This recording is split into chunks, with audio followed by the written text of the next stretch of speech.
Jaya tinggal di sebuah rumah kecil di sudut gang sempit kawasan perumahan padat di pinggiran kota. Rumah itu berdinding tripleks di sebagian sisi, dengan atap seng yang kalau hujan terdengar seperti genderang. Tapi bagi Pak Jaya, rumah itu cukup. Ia selalu bilang pada anak-anaknya, rumah bukan soal besar atau kecil, tapi soal bahagia atau tidaknya orang-orang di dalamnya. Setiap pagi, sebelum matahari naik sepenuhnya, Pak Jaya sudah mengenakan rompi oranye pudar yang bertuliskan, parkir resmi.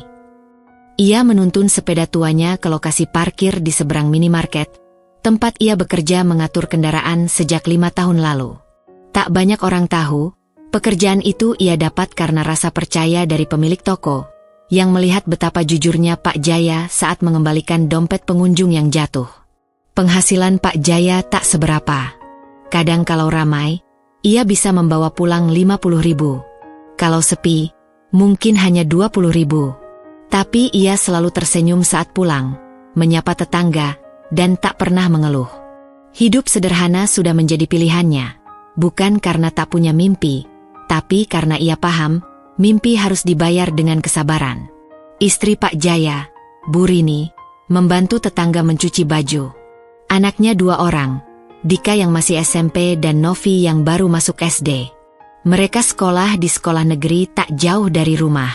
Pak Jaya selalu menyempatkan diri mengantar Novi setiap pagi, meski setelah itu ia harus buru-buru ke tempat parkir. Meski hidup pas-pasan, Pak Jaya punya satu kebiasaan yang membuatnya berbeda. Ia menabung. Bukan di bank, tapi di celengan tanah liat yang ia simpan di bawah tempat tidur. Celengan itu dibungkus kain lusuh. Dan tiap malam, sebelum tidur, Pak Jaya memasukkan uang 1.000, 2.000, kadang 5.000, tergantung apa yang ia bisa sisihkan hari itu. "Aku ingin buka warung makan kecil, Rin," kata Pak Jaya suatu malam. "Biar kamu nggak perlu cuci baju orang terus. Nanti Dika bisa bantu-bantu kalau udah gede." Bu Rini tersenyum, meski matanya berkaca-kaca. Ia tahu suaminya tidak main-main. Tapi ia juga tahu, tidak mudah mencapai mimpi itu dengan penghasilan seperti sekarang. Namun, ia tidak pernah mematahkan semangat suaminya. Ia hanya menjawab, "Bismillah, Pak, saya ikut saja." Tetangga mereka, sebagian besar adalah orang-orang yang sudah lama tinggal di kawasan itu. Banyak yang hidupnya tak jauh berbeda dari Pak Jaya. Tapi tidak semua punya mimpi sebesar Pak Jaya. Maka saat mereka mendengar bahwa si tukang parkir ingin membuka warung makan, berbagai komentar pun muncul. "Halah, tukang parkir kok mimpi punya usaha? Buang waktu aja," kata Bu Ijah, tetangga sebelah. "Nabung," katanya, "tapi setiap hari makan tempe terus," celetuk Pak Nur, yang suka nongkrong di warung kopi. Gosip itu cepat menyebar. Beberapa bahkan menyindir langsung ke Pak Jaya. Tapi ia hanya tersenyum. Ia tahu, menjelaskan hanya akan membuang tenaga. Lebih baik diam, dan terus menabung. Pak Jaya tidak membenci mereka. Ia mengerti, kadang orang yang tidak berani bermimpi akan merasa terganggu melihat orang lain yang berani. Ia hanya ingin menunjukkan, bahwa mimpi bisa datang dari siapa saja, bahkan dari seorang tukang parkir. Setiap hari, Pak Jaya mencatat pengeluarannya di buku kecil. Ia tidak pernah sekolah tinggi, tapi ia belajar dari pengalaman. Ia tahu, untuk bisa menabung, ia harus tahu kemana saja uangnya pergi. Ia bahkan punya satu halaman khusus yang ia beri judul, "Modal Warung Makan". Di situ ia menuliskan harga kompor, wajan, kursi plastik, sampai harga sewa lapak. Anaknya, Dika, kadang membantu menghitung. "Pak, kalau tiap hari nabung 5.000, setahun bisa dapat berapa?" Pak Jaya tersenyum, lalu menjawab, "Hampir 2 juta, Nak. Tapi kalau kita tambah sedikit demi sedikit, bisa jadi 10 juta.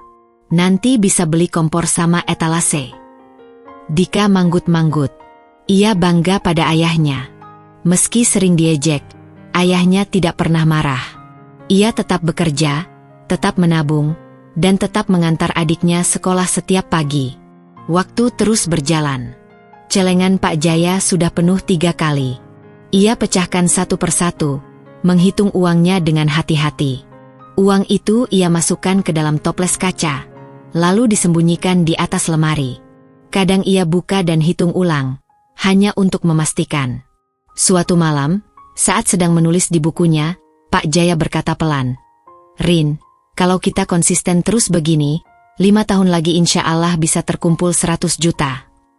Bu Rini menoleh. 100 juta?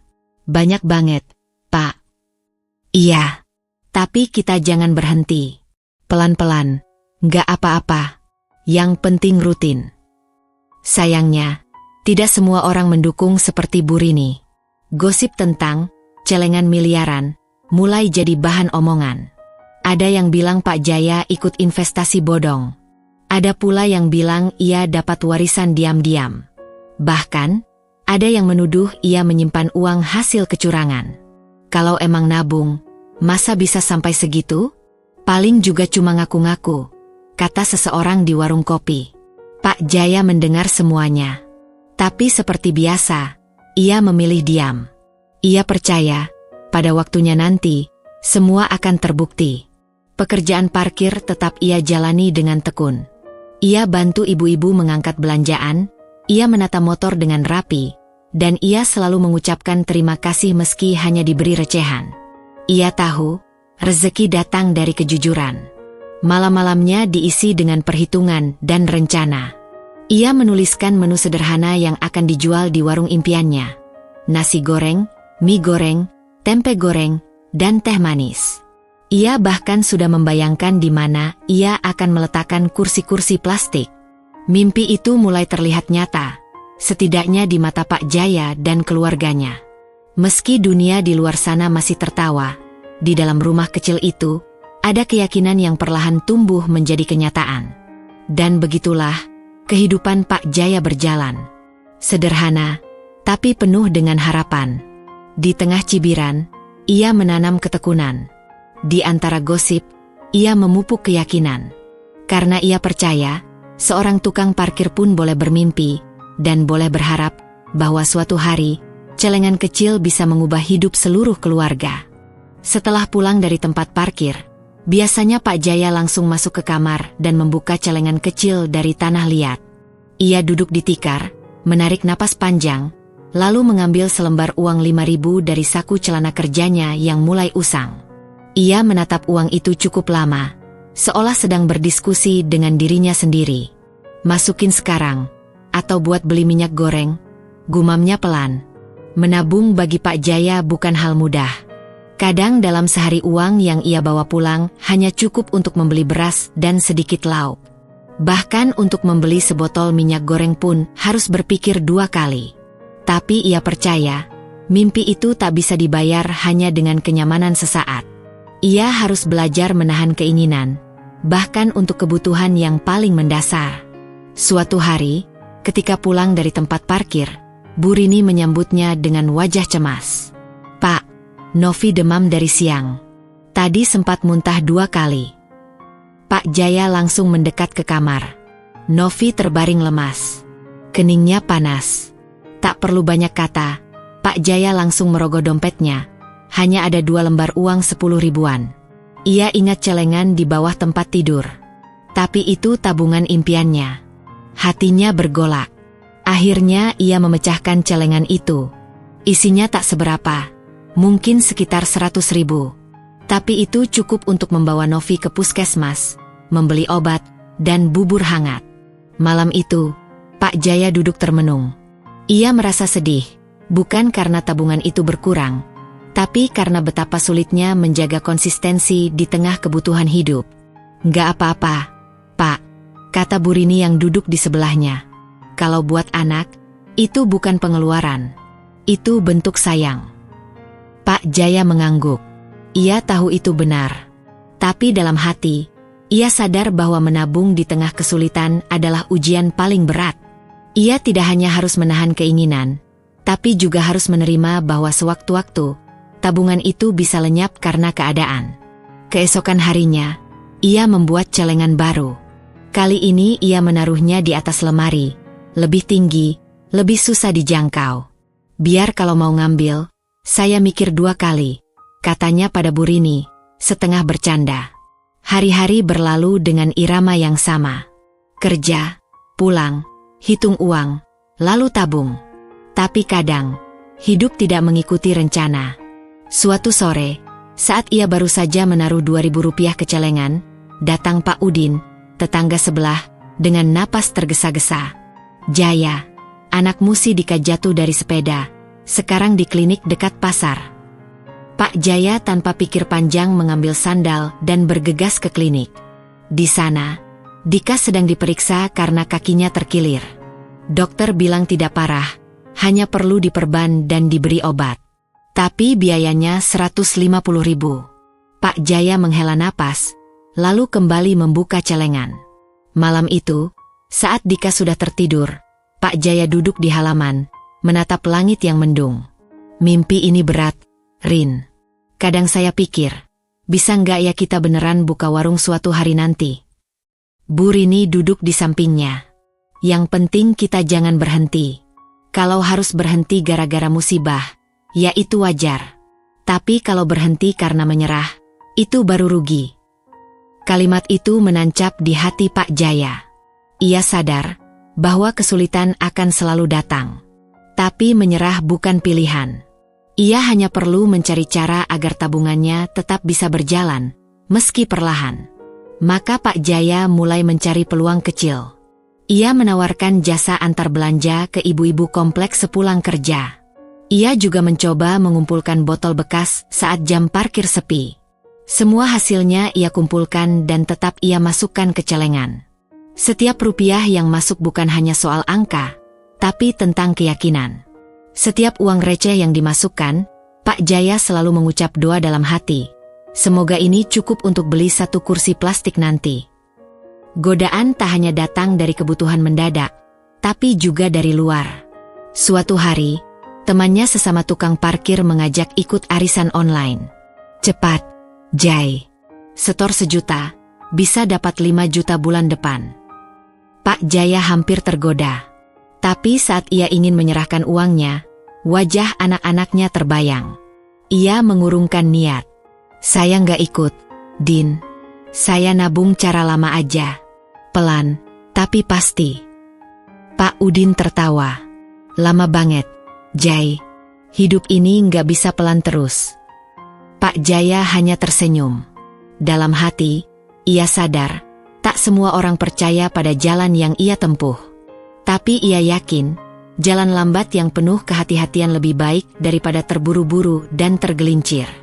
Pada suatu malam, Dika bertanya, "Pak, kapan kita punya warung?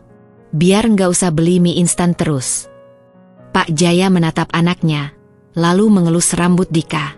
"Sebentar lagi, Nak. Asal kita terus semangat, insya Allah sebentar lagi." Dalam hati, ia tahu, sebentar lagi, itu bisa berarti setahun, 2 tahun, bahkan 5 tahun. Tapi bagi orang yang menabung di tengah kesulitan, waktu bukanlah musuh. Waktu adalah teman yang harus diajak bekerja sama. Dan begitulah, Pak Jaya terus menabung, walau harus berhadapan dengan 1000 kebutuhan. Ia tahu, tabungan bukan hanya tentang uang, tapi tentang ketekunan. Setiap receh yang ia sisihkan adalah bukti bahwa ia belum menyerah. Bahwa meski hidup menuntut banyak, ia masih menyisakan sesuatu untuk masa depan. Pak Jaya bukan pahlawan. Ia hanya ayah biasa, tukang parkir dengan mimpi sederhana. Tapi dalam kesederhanaannya, ia menyimpan semangat luar biasa. Dan itu cukup untuk mengubah arah hidup satu keluarga. Pagi itu langit agak mendung. Pak Jaya berdiri di pinggir jalan, mengenakan rompi oranye kebanggaannya. Seperti biasa, ia mengatur kendaraan di depan minimarket dengan sabar. Tangannya cekatan memberi isyarat kepada pengendara motor agar parkir dengan rapi, sementara mulutnya tak lepas dari senyum. Tapi di balik senyum itu, pikirannya melayang ke rumah. Celengan yang baru dibuatnya seminggu lalu kembali kosong. 2 hari sebelumnya, ia harus memakainya untuk membeli obat batuk untuk Novi. Mimpi membuka warung makan rasanya makin menjauh. Setelah jam kerja selesai, ia berjalan pulang melewati gang kecil yang setiap sudutnya akrab. Tapi akhir-akhir ini, ia merasa ada yang berbeda. Suara-suara lirih yang dulu ramah, kini lebih sering berubah jadi bisik-bisik aneh. "Tuh, si Jaya," katanya mau buka warung. "Nabung dari mana?" Terdengar sayup suara Bu Ijah dari arah warung kopi. "Jangan-jangan dia dapat pesugihan," sahut Pak Nur sambil terkekeh. Pak Jaya tidak menoleh. Ia sudah mendengar itu berulang kali. Bahkan pernah, saat ia sedang mengantar belanjaan Bu Yati, perempuan itu berkata, "Jaya, kamu jujur aja deh. Kamu dapat duit dari mana sih? Masa tukang parkir bisa nabung puluhan juta?" Ia hanya menjawab singkat, "Dikit-dikit, Bu. Saya kumpulin tiap hari." Tapi Bu Yati tertawa. "Ah, nggak masuk akal. Jangan nipu orang kampung deh." Di rumah, Pak Jaya mulai lebih sering diam. Ia duduk di ruang tengah menatap buku catatannya. Angka-angka yang dulu membuatnya semangat, kini malah terasa seperti beban. Ia mulai ragu, benarkah mimpinya masuk akal? Bisakah seorang tukang parkir benar-benar mengumpulkan modal sampai ratusan juta? Bu Rini menyadari perubahan itu. Suaminya kini lebih sering termenung. Bahkan Novi pun bertanya, "Pak, kenapa sekarang Bapak jarang cerita soal warung lagi?" Pak Jaya hanya mengelus kepala anaknya. "Bapak capek, Nak, tapi nanti Bapak cerita lagi ya." Malam itu, Bu Rini duduk di samping suaminya. Di tangan Pak Jaya ada uang 5.000 yang harusnya masuk ke celengan. Tapi malam itu ia hanya menggenggamnya erat. "Kamu boleh capek, Pak," kata Bu Rini pelan. "Tapi jangan berhenti." Pak Jaya mengangguk. "Saya nggak marah sama mereka, Rin. Saya cuma bingung. Kenapa orang susah percaya kalau tukang parkir bisa punya mimpi?" Bu Rini tersenyum tipis.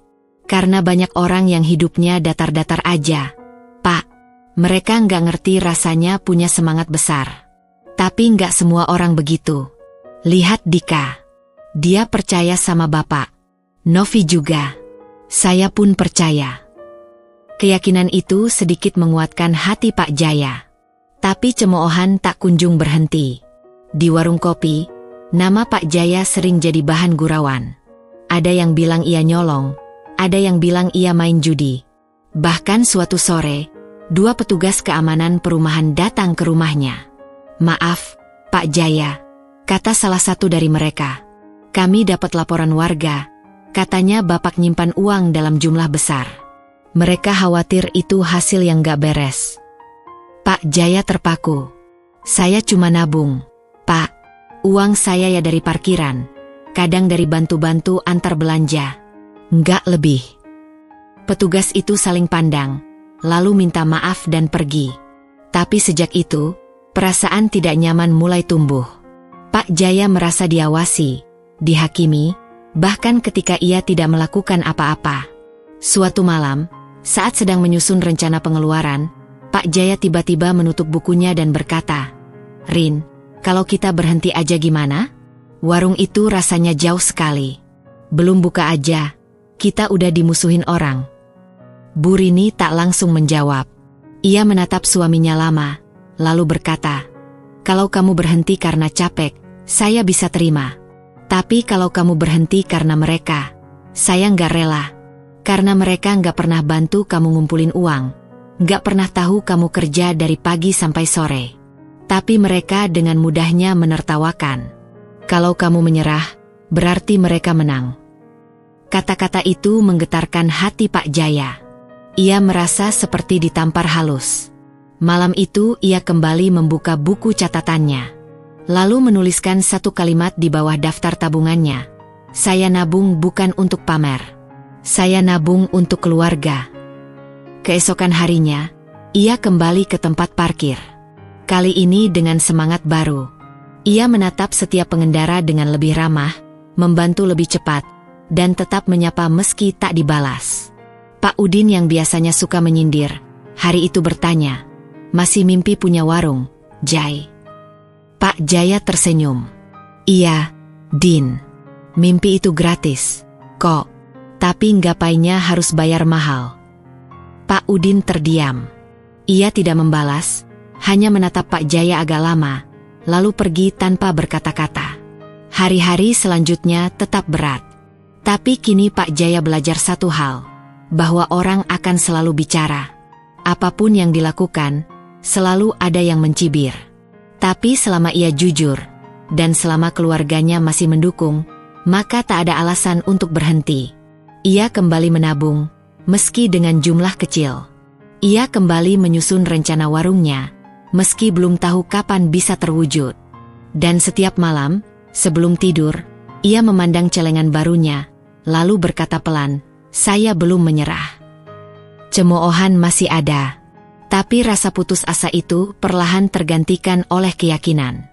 Keyakinan bahwa suatu hari nanti, semua ejekan akan berubah jadi tepuk tangan. Dan ketika hari itu datang, ia ingin berdiri tegak dan berkata, "Saya hanya tukang parkir. Tapi saya juga manusia yang punya mimpi." Malam itu hujan turun deras. Atap seng rumah Pak Jaya mengeluarkan bunyi yang terus-menerus, seperti musik latar dari kehidupan mereka yang sederhana. Bu Rini sedang melipat pakaian di ruang tengah, sementara Novi tidur berselimut sarung di tikar usang. Dika, anak sulung Pak Jaya, duduk di samping ayahnya yang sedang menulis lagi di buku catatan kecil yang lusuh. "Pak, teman-teman sekolahku banyak yang ikut lomba wirausaha kecil-kecilan dari sekolah. Mereka bawa minuman es buah, ada juga yang jual keripik singkong. Aku jadi kepikiran, nanti kalau warung kita jadi, aku bisa bantu jualan," kata Dika dengan mata berbinar. Pak Jaya menoleh, tersenyum pelan. "Boleh, Nak. Tapi sekolah tetap nomor 1. Ya, warung bisa kita kelola bareng-bareng nanti." Dika mengangguk semangat. Ia bukan anak yang banyak bicara, tapi malam itu ia terus bertanya tentang ide-ide usaha, tentang resep nasi goreng yang enak, tentang kemungkinan menambah es teh sebagai menu tambahan. Bu Rini hanya mendengar dari sudut ruangan. Senyumnya pelan, tapi hatinya hangat. Ia tahu, dalam diamnya, suaminya kembali mendapatkan semangat. Bukan dari orang luar, bukan dari tetangga, tapi dari orang-orang terdekat yang percaya sepenuh hati padanya. Keesokan harinya, saat Pak Jaya hendak berangkat ke tempat parkir, Novi memeluknya dari belakang. "Pak, jangan sedih ya. Novi doain Bapak terus biar punya warung yang gede." Pak Jaya menunduk, memeluk anak bungsunya. "Amin, Nak." Doa Novi itu lebih berharga dari uang Rp1.000.000. Perjalanan menuju tempat parkir pagi itu jadi terasa lebih ringan. Meski langkahnya tetap menelusuri gang sempit yang sama, ada semangat baru yang menyertai. Ia tahu, sebesar apapun tekanan dari luar, selama keluarganya masih berdiri di belakangnya, ia tak sendiri. Bu Rini pun punya caranya sendiri untuk menunjukkan dukungan. Setiap sore, selepas mencuci pakaian tetangga, ia menyisihkan sedikit waktu untuk mencatat harga kebutuhan warung dari brosur pasar swalayan. Ia menulis di kertas bekas, menyusun perkiraan harga bahan pokok, beras, telur, minyak goreng, gas LPG. Kadang, mereka berdiskusi sambil duduk di lantai, berdua.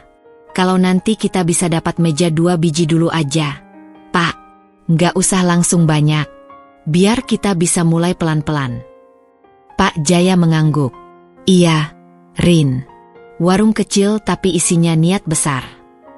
Dika pun diam-diam membuat desain warung kecil di buku gambar miliknya.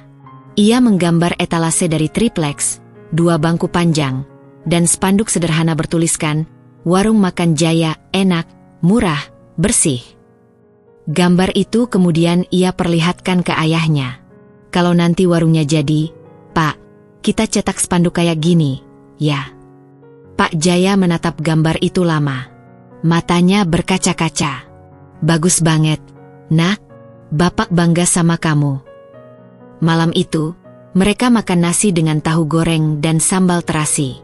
Makanan yang sederhana, tapi terasa nikmat karena disantap dengan hati yang saling menguatkan. Tidak ada kemewahan, tidak ada hadiah, hanya semangat dan rasa percaya.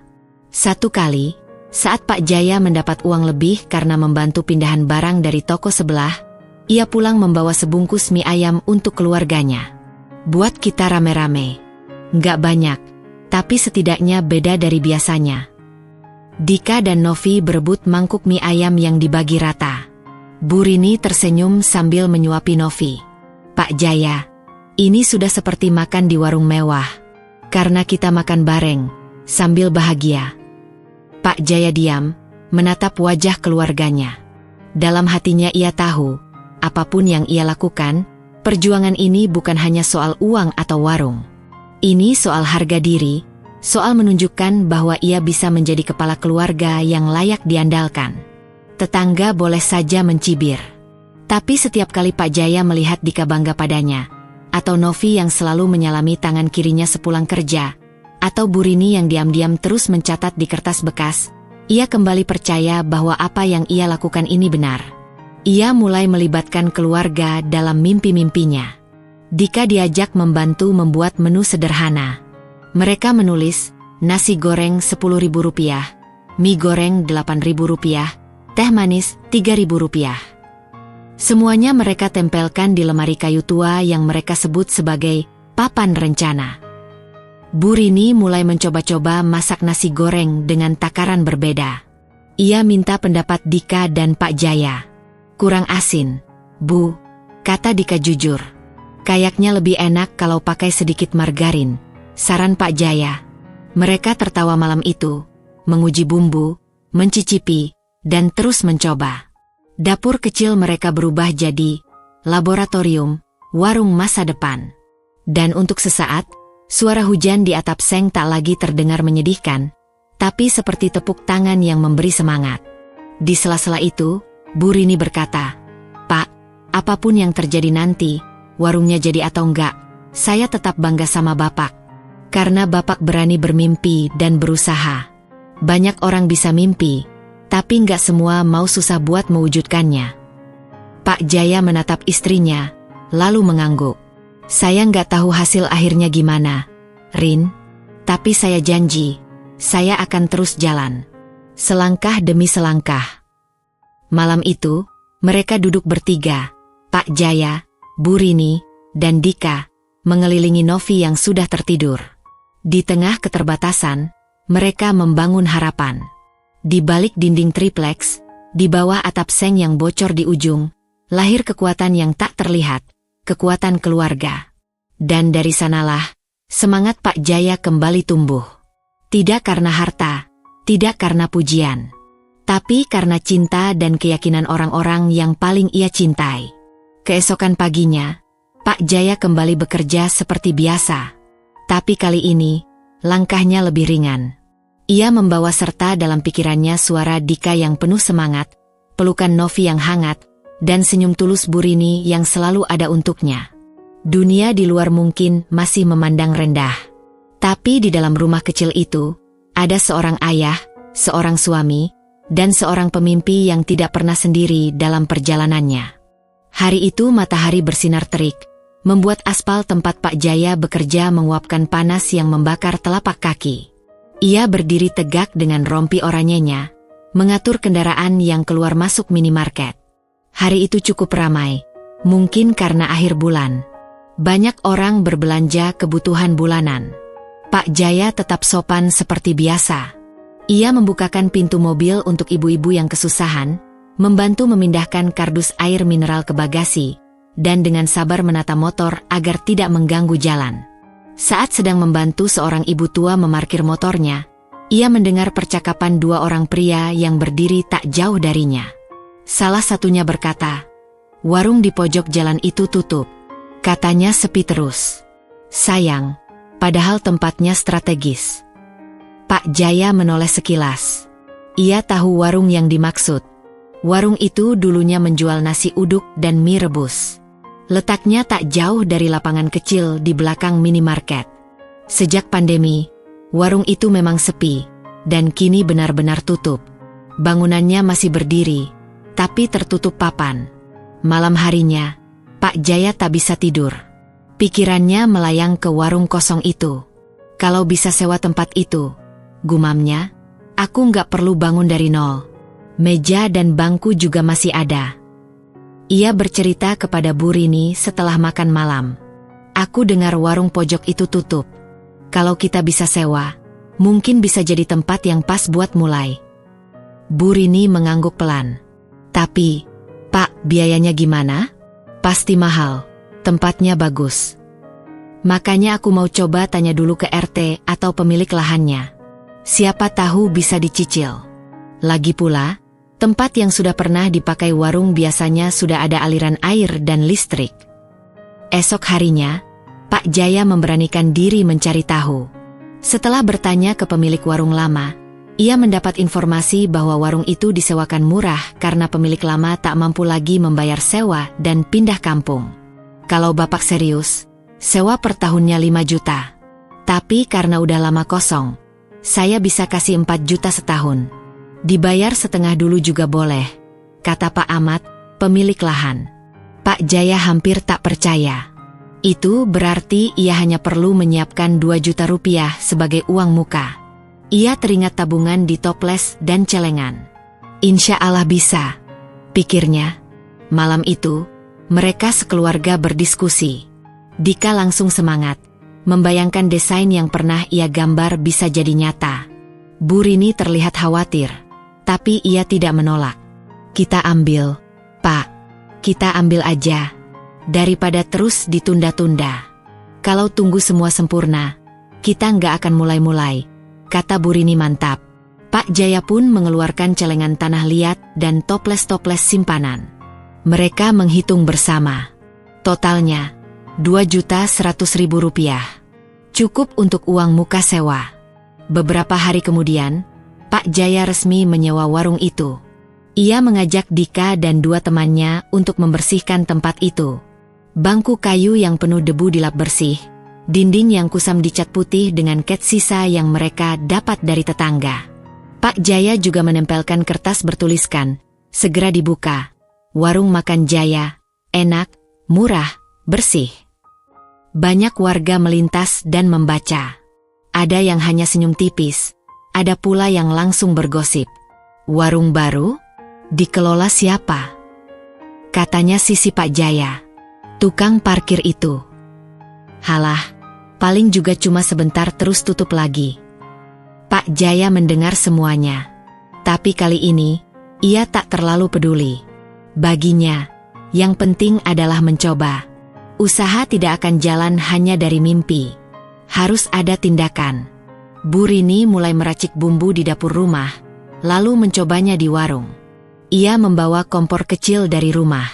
Menu pertama yang mereka uji coba adalah nasi goreng, sesuai rencana awal.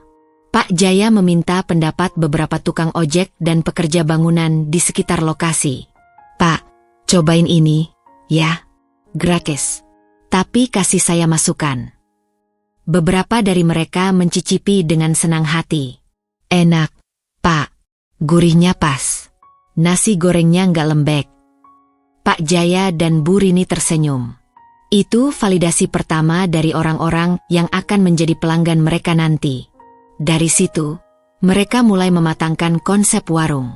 Buka dari pukul 6 pagi sampai 9 malam. Menu harian yang berganti-ganti. Nasi goreng, mie goreng, sayur lodeh, ayam goreng, dan es teh manis. Dika membuatkan spanduk dengan kertas karton, menuliskan nama warung dengan cat pilos.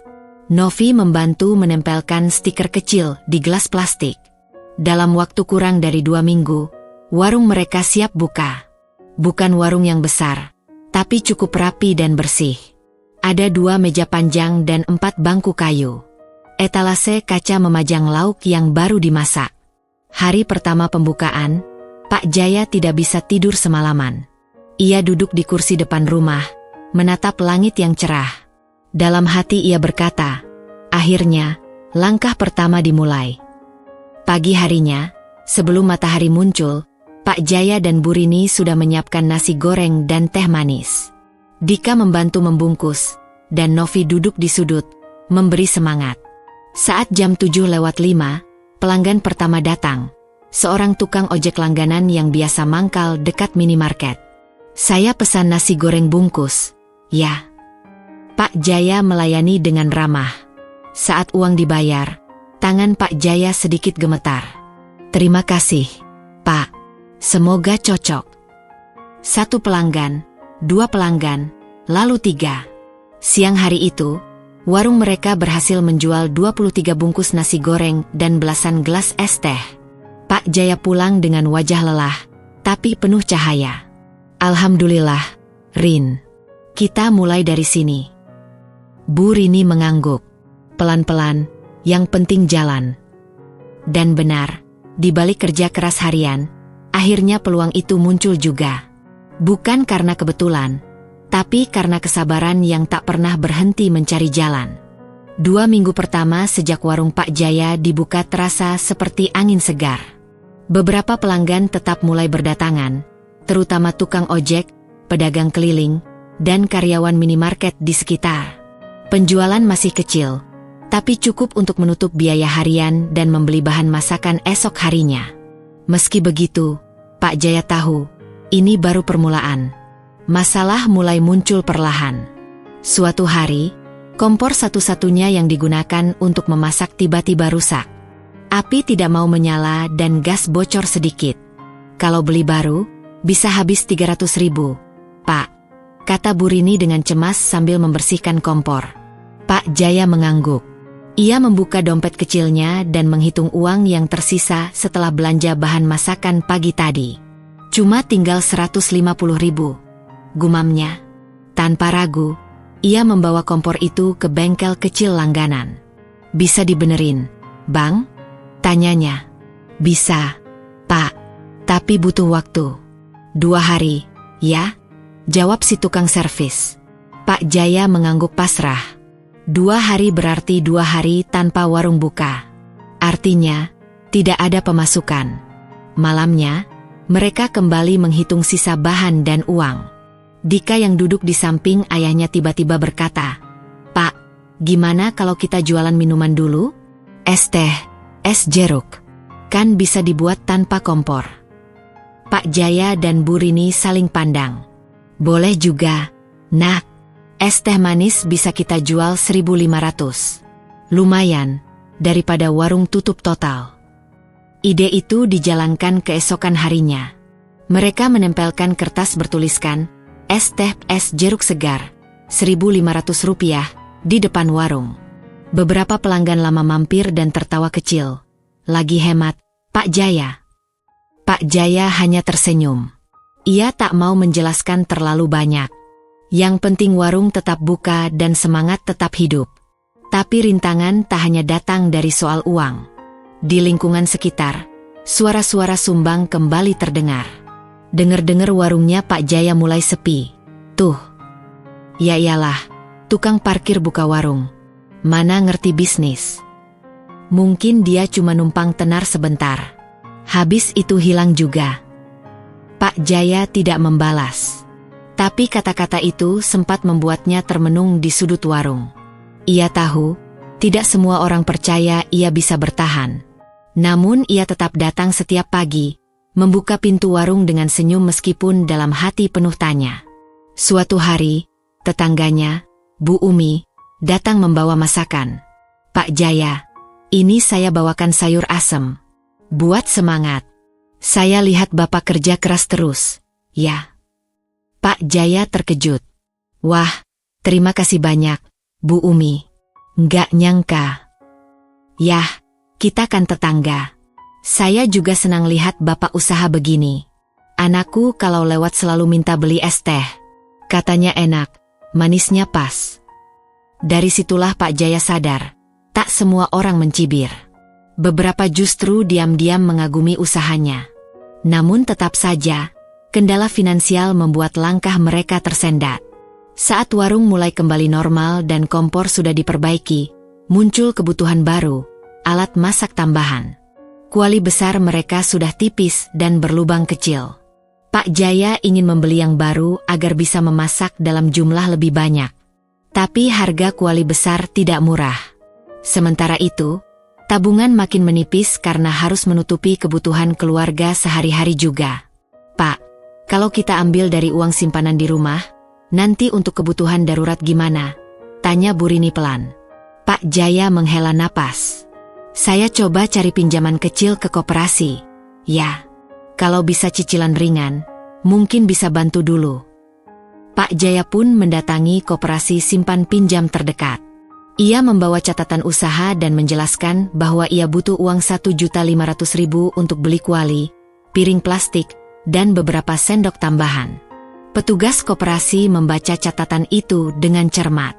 Bapak tidak punya jaminan, ya? Pak Jaya menggeleng. Saya hanya bisa jamin usaha ini. Saya akan cicil dari pendapatan harian. Petugas koperasi sempat ragu. Tapi setelah melihat kegigihan Pak Jaya dan testimoni dari beberapa warga sekitar, pinjaman itu disetujui. Dicicil 100.000 per minggu selama 15 minggu. Dengan uang pinjaman itu, warung kembali berbenah.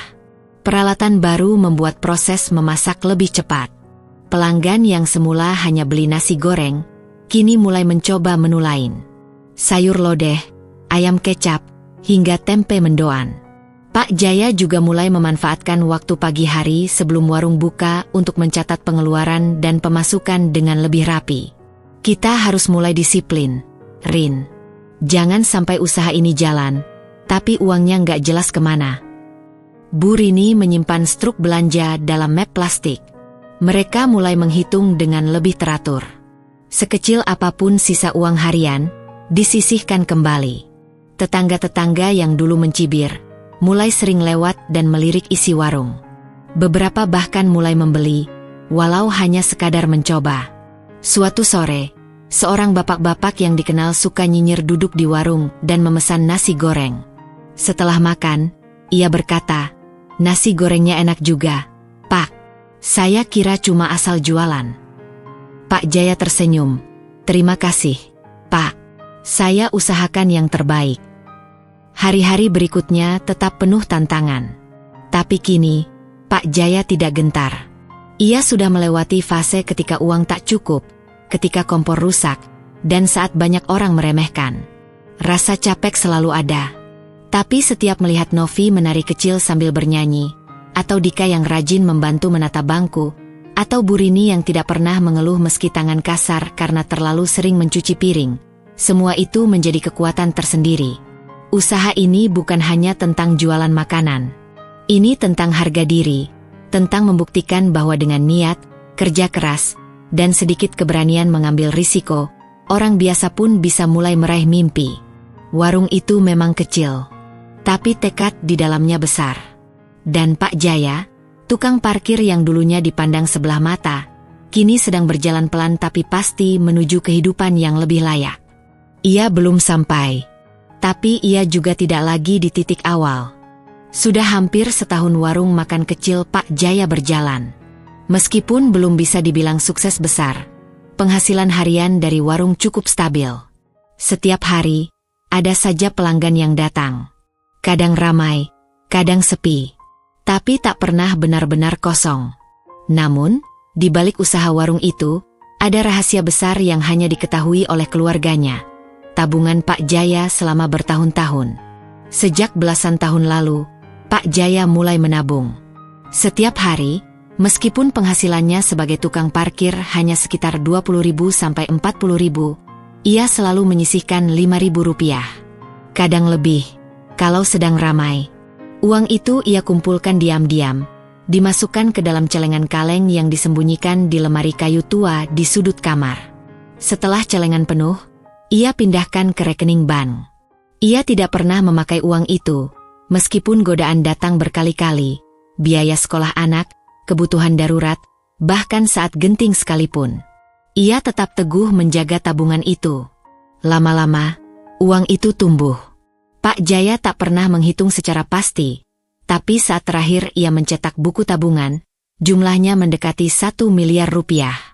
Kabar tentang Pak Jaya punya duit 1 miliar, mulai berhembus entah dari mana. Awalnya hanya celetukan dari seorang tetangga yang melihat Pak Jaya ke bank beberapa kali. Lalu berkembang menjadi obrolan di warung kopi. Katanya Pak Jaya punya uang 1 miliar. Bisa jadi itu duit warisan. Bisa juga dari arisan gelap, atau jangan-jangan menang judi online. Mana mungkin tukang parkir punya duit segitu? Desas-desus itu makin menjadi. Beberapa tetangga bahkan mulai bertanya langsung ke Pak Jaya dengan nada bercanda tapi menyelidik. "Pak, beneran punya 1 M? Ajarin dong caranya." Pak Jaya hanya tertawa. "Kalau saya punya segitu, pasti sudah keliling dunia." Ia tidak ingin menjawab serius. Bukan karena takut atau malu, tapi karena ia tahu, kadang orang tidak ingin mendengar kebenaran. Mereka lebih suka percaya hal-hal yang dramatis, yang tidak masuk akal. Tapi pembicaraan tentang uang itu mulai menimbulkan rasa tidak nyaman. Beberapa orang mulai menjauh, mungkin karena iri. Beberapa lainnya justru mendekat, menawarkan kerjasama, investasi, bahkan pinjaman. Pak Jaya tetap tenang. Ia tahu, cepat atau lambat, ia harus menjelaskan. Tapi ia juga tahu bahwa bukti lebih kuat dari kata-kata. Suatu sore, Dika pulang dari sekolah dan membawa kabar. "Pak, tadi guru ekonomi cerita soal orang yang bisa nabung sampai ratusan juta dari kerja biasa. Aku jadi mikir, bisa jadi bapak juga gitu, ya?" Pak Jaya tersenyum kecil. "Bisa jadi, Nak. Tapi kamu tahu kan, yang penting itu prosesnya, bukan cuma hasil akhirnya." Dika mengangguk. Ia tahu ayahnya bukan orang yang suka pamer. Tapi di dalam hatinya, ia mulai sadar bahwa ayahnya menyimpan sesuatu yang besar. Malam itu, Bu Rini membuka lemari tua dan mengeluarkan tumpukan buku tabungan. Ia menyerahkannya kepada Pak Jaya. "Sudah waktunya, Pak. Kalau kita mau buka usaha yang lebih besar, tabungan ini bisa dipakai. Selama ini kita jaga, sekarang saatnya dimanfaatkan." Pak Jaya menatap tumpukan itu lama. Buku-buku itu lusuh, tapi di dalamnya tersimpan tahun-tahun perjuangan. Ia membuka satu persatu, melihat angka-angka yang membuktikan kerja kerasnya selama ini. Ada tabungan di 3 bank berbeda. Jumlah totalnya mendekati angka fantastis, 1 miliar rupiah lebih sedikit. Pagi harinya, Pak Jaya ke bank bersama Bu Rini. Mereka meminta pencairan sebagian dana. Petugas bank sempat terkejut. "Maaf, Pak, ini dana pribadi dari hasil usaha." Pak Jaya mengangguk. "Dari hasil menabung. Sedikit demi sedikit."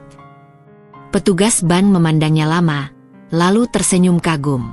"Jarang sekali ada yang bisa menabung sampai segini. Hebat, Pak." Uang itu tidak ia ambil semua. Hanya sebagian yang akan digunakan untuk memperluas warung dan membuka cabang kecil di dekat sekolah tempat Dika belajar. Sisanya tetap ia simpan. Untuk masa depan anak-anak, untuk hari tua, dan untuk cadangan darurat. Kabar pencairan uang ini menyebar cepat. Entah siapa yang membocorkan, mungkin petugas bank yang tidak sengaja bercerita, atau mungkin warga yang melihat Pak Jaya keluar membawa tas kecil dari bank. "Loh, Pak Jaya beneran punya duit 1 M. Gila, saya kira cuma hoaks." "Wah, hebat banget ya. Tapi, beneran itu duit halal?" Pertanyaan-pertanyaan itu datang seperti gelombang. Tapi kali ini, Pak Jaya tidak diam. Ia hanya berkata, "Kalau tidak percaya, lihat saja nanti. Saya bukan mau pamer. Saya cuma mau buktikan kalau kerja jujur dan sabar itu bisa menghasilkan." Dan memang, pembuktian itu sedang disiapkan. Pak Jaya mulai mencari lokasi untuk membuka cabang kecil warungnya. Ia berbicara dengan pemilik kios tua yang sudah lama kosong. Ia minta izin untuk menyewa, merenovasi sedikit, dan mulai berjualan di sana. Beberapa warga yang dulu mencibir kini mulai menghormati. Ada yang diam-diam bertanya, "Pak Jaya, gimana caranya Bapak bisa nabung segitu?" Pak Jaya menjawab tenang, "Sedikit demi sedikit, tiap hari. Nggak ada rahasia, cuma disiplin." Kini, bayangan 1 miliar itu bukan sekadar angka yang menakutkan atau membuat iri, tapi menjadi simbol dari kerja keras. Simbol bahwa seorang tukang parkir bisa bermimpi besar dan mewujudkannya, tanpa tipu daya, tanpa jalan pintas. Perjalanan belum selesai, tapi satu babak penting sudah dilewati, membungkam keraguan dengan kenyataan. Dan itu, bagi Pak Jaya, adalah kemenangan yang sebenarnya. Warung makan cabang pertama milik Pak Jaya dibuka secara sederhana pada hari Senin pagi. Tidak ada upacara peresmian, tidak ada undangan khusus. Hanya sebuah spanduk merah muda yang terpajang di atas pintu bertuliskan, Warung Makan Jaya, Cabang Sekolah, dan meja panjang berisi nasi goreng, mie goreng, telur dadar, serta teh manis. Dika berdiri di balik meja bersama dua temannya dari sekolah yang Pak Jaya ajak bekerja paruh waktu. Mereka melayani pembeli sambil sesekali mencatat pesanan. Bu Rini duduk di kursi plastik biru, tersenyum melihat suasana ramai di hari pertama. Pak Jaya sendiri berdiri di sudut, memantau, menyapa pelanggan yang datang, dan sesekali membantu mengantarkan pesanan. Pagi itu, warung kecil itu ramai. Murid-murid sekolah, guru-guru, bahkan orang tua yang menunggu anak-anaknya mampir membeli. Mereka penasaran, sekaligus kagum. Ini warung Pak Jaya yang dulu tukang parkir itu, ya? Bisik seorang ibu kepada rekannya. Katanya uangnya dari hasil nabung. Loh, nggak percaya, sih, awalnya. Kok bisa ya? Nabung sampai bisa buka 2 warung. Percakapan-percakapan seperti itu terdengar sepanjang hari. Tapi kali ini, tidak lagi dalam nada mencibir. Mereka mulai melihat dengan mata kepala sendiri, bahwa usaha Pak Jaya bukan omong kosong. Sore harinya, Pak Jaya duduk di dalam warung sambil menghitung hasil penjualan bersama Dika dan Bu Rini. Tak banyak, tapi cukup untuk menutup biaya bahan makanan dan menggaji 2 pekerja muda itu. Yang penting jalan dulu, nanti pasti berkembang, ucap Bu Rini menyemangati. Beberapa hari kemudian, sebuah media lokal datang meliput. Mereka mendengar kabar tentang seorang tukang parkir yang berhasil membuka warung makan dari hasil menabung selama bertahun-tahun. Wartawan muda itu duduk bersama Pak Jaya, mencatat, dan sesekali bertanya dengan heran. Pak, boleh saya tanya, benar Bapak nggak pernah pakai uang itu buat hal lain selama ini? Pak Jaya mengangguk. Iya, ada banyak godaan, tapi saya tahan. Karena saya tahu, kalau saya tergoda, nggak akan pernah bisa ngumpul segitu. Wawancara itu kemudian tayang di surat kabar dan media sosial. Dalam hitungan hari, nama Pak Jaya ramai dibicarakan. Ada yang kagum, ada juga yang masih tak percaya. Tapi kali ini, skeptisisme mereka tak lagi bisa menghapus kenyataan yang sudah berdiri kokoh di pinggir jalan. Warung makan sederhana yang dibangun dari hasil kerja keras dan ketekunan.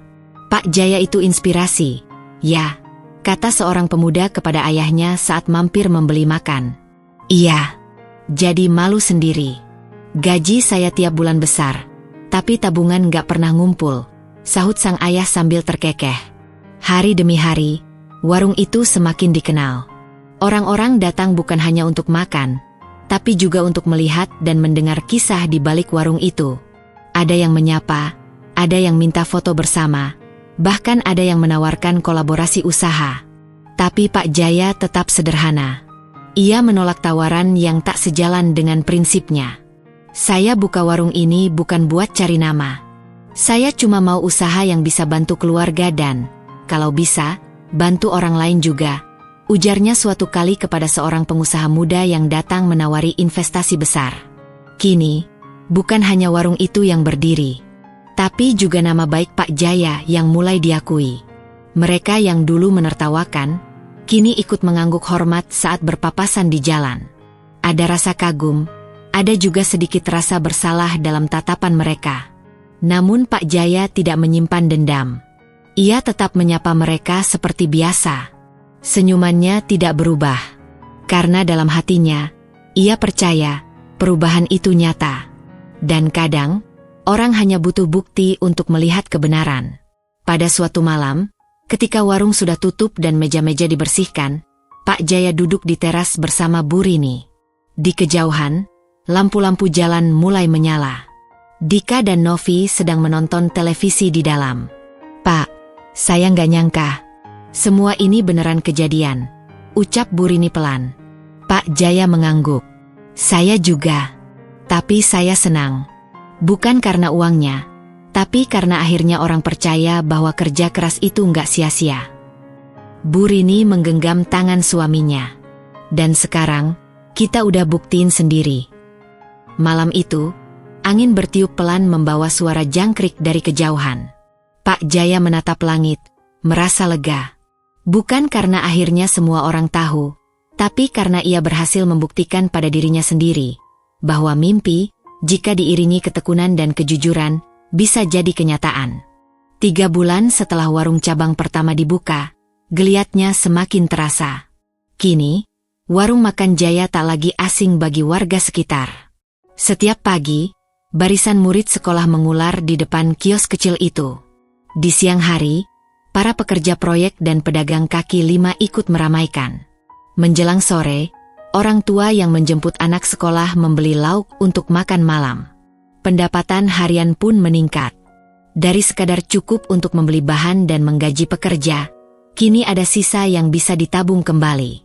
Tapi bagi Pak Jaya, keberhasilan warung bukan semata soal angka rupiah. Ada sesuatu yang lebih penting, manfaatnya bagi orang lain. Suatu pagi, seorang pemuda bernama Bagus datang ke warung. Ia mantan pengangguran yang baru pulang dari perantauan. "Pak, kalau ada lowongan bantu-bantu, saya siap kerja apa saja," katanya dengan nada penuh harap. Pak Jaya menatapnya, teringat masa-masa sulit dulu. "Kamu bisa masak?" "Bisa sedikit, Pak. Tapi kalau disuruh cuci piring atau bersih-bersih, saya juga mau." Tanpa banyak tanya, Pak Jaya menerimanya. Bagus pun mulai bekerja, membantu di dapur dan menjaga warung saat ramai. Beberapa minggu kemudian, satu lagi tetangga ikut bekerja. Namanya Bu Lastri, janda beranak 2 yang butuh penghasilan tambahan. Kini, warung itu mempekerjakan 5 orang, termasuk Dika yang masih membantu di waktu senggang. Pak Jaya tak memberi gaji besar, tapi cukup untuk membuat mereka bisa hidup layak. Di lingkungan sekitar, perubahan mulai terlihat. Beberapa pemuda yang sebelumnya hanya nongkrong mulai ikut belajar memasak. Mereka melihat warung Pak Jaya bukan sekadar tempat jualan, tapi tempat belajar dan berlatih tanggung jawab. Pada suatu sore, Pak RW datang ke warung sambil menyeruput teh manis. "Pak Jaya, saya perhatikan, warung ini bawa dampak bagus. Pemuda-pemuda jadi punya semangat." Bu Lastri juga kelihatan lebih ceria sekarang. "Saya ingin ajak Bapak kerja sama buat pelatihan usaha kecil untuk warga sini." "Mau, ya?" Pak Jaya tidak langsung menjawab. Ia memandang ke arah dapur, melihat Bagus mencuci piring sambil bersenandung kecil. "Saya bukan orang pintar, Pak RW. Tapi kalau memang bisa bantu warga, saya siap." Beberapa minggu kemudian, pelatihan dimulai. Diadakan di balai warga. Pelatihan itu sederhana saja. Pak Jaya berbagi kisah tentang cara menabung, menghitung modal, hingga menjaga pelanggan. Ia tidak bicara seperti motivator. Kalimatnya biasa, sederhana, tapi menyentuh. "Kalau kamu punya uang 20.000, sisihkan 5.000. Jangan takut kelihatan pelit. Karena kamu nabung buat masa depan, bukan buat gaya-gayaan," katanya dalam salah satu sesi. Banyak warga yang terinspirasi. Beberapa ibu mulai jualan gorengan di depan rumah. Anak-anak muda membuka jasa cuci motor kecil-kecilan. Suasana kampung perlahan berubah. Lebih hidup, lebih bersemangat. Pak Jaya tetap bekerja seperti biasa. Ia masih membantu parkir saat pagi, bukan karena butuh uangnya, tapi karena sudah terbiasa. Ia merasa pekerjaan itu bagian dari hidupnya. Orang-orang yang dulu mencibir, kini menyapanya dengan ramah. "Pak Jaya, hebat Bapak. Saya sampai cerita ke saudara di kampung," kata seorang bapak sambil membayar parkir. Pak Jaya hanya tersenyum. "Saya cuma kerja biasa, Pak. Semua orang juga bisa, asal sabar." Dika pun berubah. Ia kini bercita-cita jadi pengusaha kuliner. Di sekolah, ia jadi lebih percaya diri. Bahkan gurunya pernah meminta Dika jadi pembicara kecil di kelas, menceritakan kisah warung ayahnya. "Dulu saya malu karena ayah saya tukang parkir. Tapi sekarang, saya bangga," kata Dika di depan teman-temannya. Di rumah, suasana pun berbeda. Bu Rini yang dulu sering cemas soal biaya sekolah kini bisa bernapas lega. Novi, adik Dika, mulai minta diajari membantu di dapur. Kalau besar, aku mau buka kue tart, kayak warung bapak tapi khusus yang manis-manis, katanya dengan semangat.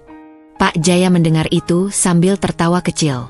Boleh, nak, tapi harus rajin ya, jangan cuma mimpi. Kini, warung itu tak hanya menjadi sumber nafkah, tapi juga pusat semangat baru di lingkungan kecil mereka. Warung Makan Jaya telah menjadi simbol perjuangan, ketekunan, dan harapan. Di akhir minggu, saat semua pekerja sudah pulang, Pak Jaya duduk di depan warung, menikmati angin malam. Ia menatap bangunan kecil itu, mengingat saat pertama kali ia menaruh uang receh ke dalam celengan kaleng. Ia menghela napas pelan dan berbisik pada dirinya sendiri, ternyata bisa juga, ya. Malam itu, langit cerah di atas kampung kecil tempat Pak Jaya tinggal. Lampu-lampu rumah memancarkan cahaya lembut. Warung sudah tutup. Dika, Novi, dan Bu Rini duduk di teras bersama Pak Jaya, menikmati teh hangat dan singkong goreng. Mereka tidak berbicara banyak, hanya saling tersenyum, saling menikmati keheningan yang penuh syukur. Pak Jaya menarik napas dalam. Ia tahu hidupnya telah berubah. Tapi bukan karena uang semata. Perjalanan panjang dari seorang tukang parkir hingga pemilik warung yang dihormati banyak orang memberinya pelajaran yang jauh lebih penting. Pak, Dika membuka suara. Teman-teman di sekolah pada bilang cerita bapak itu inspiratif. Guru minta aku nulis kisahnya buat majalah sekolah. Pak Jaya tersenyum. Tulis yang jujur ya, nak, nggak usah dilebih-lebihkan. Tapi bapak memang luar biasa, kata Novi sambil memeluk lengan ayahnya. Bisa nabung 1 miliar dari jadi tukang parkir. Itu bukan hal biasa. Pak Jaya mengangguk kecil. Mungkin karena saya tidak pernah anggap remeh pekerjaan saya.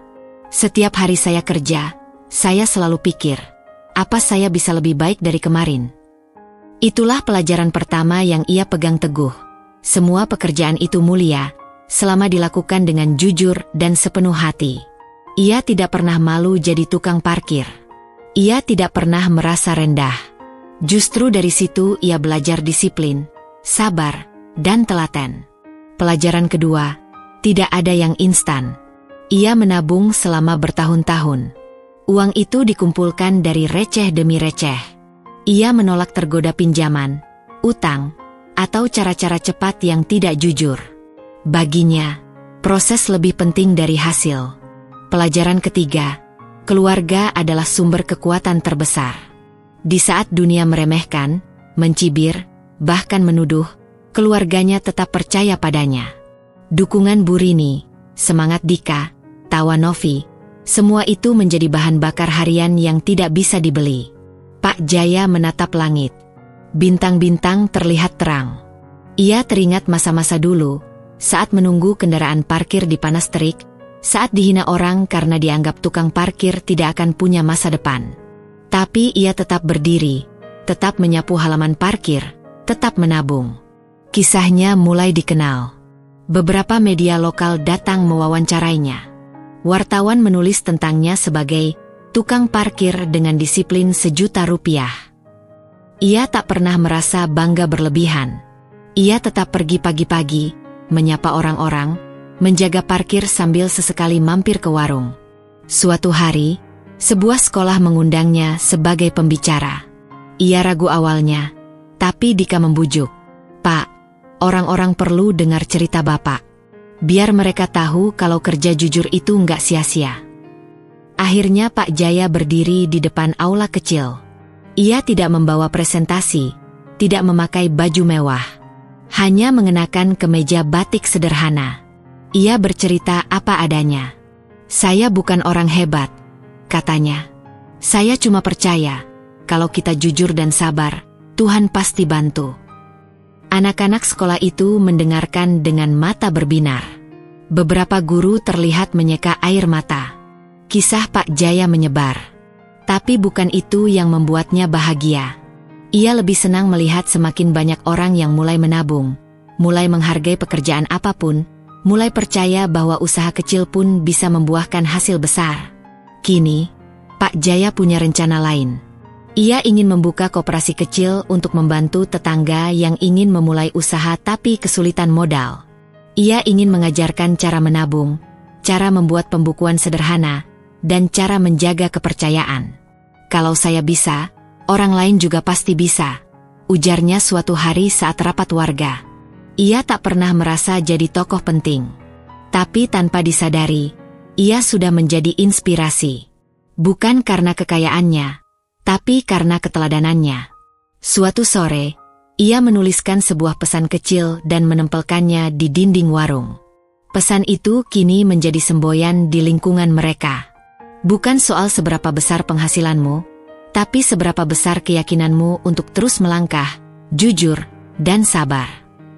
Pak Jaya tersenyum melihat pesan itu. Ia tahu, perjalanan belum selesai. Tapi ia juga tahu, satu langkah kecil dengan niat baik bisa membawa perubahan besar. Dan dari seorang tukang parkir yang dulu dianggap remeh, lahirlah inspirasi yang menyentuh banyak hati.